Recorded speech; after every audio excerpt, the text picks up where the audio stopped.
As the U.S. Postal Service becomes a political football in the current election, both as an issue and an instrument of voting, what's really happening on the ground here in Montana when it comes to mail delivery?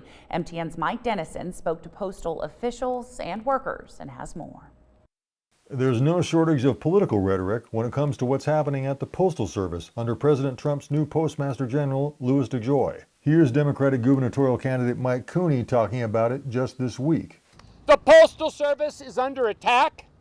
In just the last couple weeks, we've learned that mail collection boxes have been removed and sorting machines have been dismantled in towns all across Montana.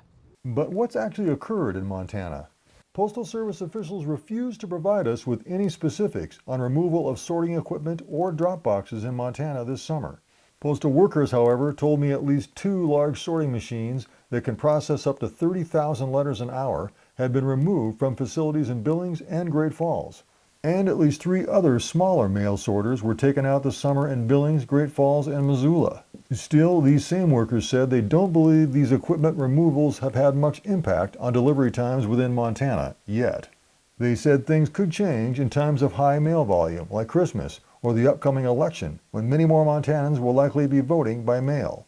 U.S. Senator John Tester, the most vocal critic in Montana's congressional delegation of the new postmaster, says he believes the equipment loss is taking its toll. I've heard from folks both inside and outside the post office that things are slowed down, and it's a big concern.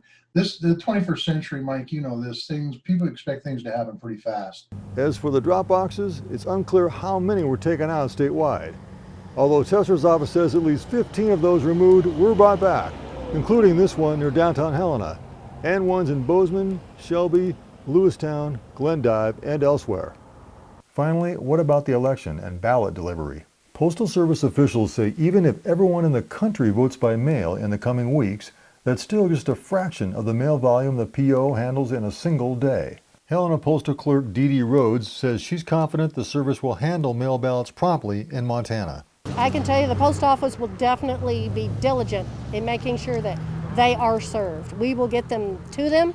We will get them back to the collectors that need to count them. Yet, as Senator Tester notes, mail voting is just one reason to ensure the Postal Service can continue to do its job. It's very, very important to be able to vote by mail, but it's also important to get our prescription drugs, and it's also important to get our parts and our mail and our contacts from our relatives and all that kind of stuff that the Postal Service does. Reporting from Helena, Mike Dennison, MTN News.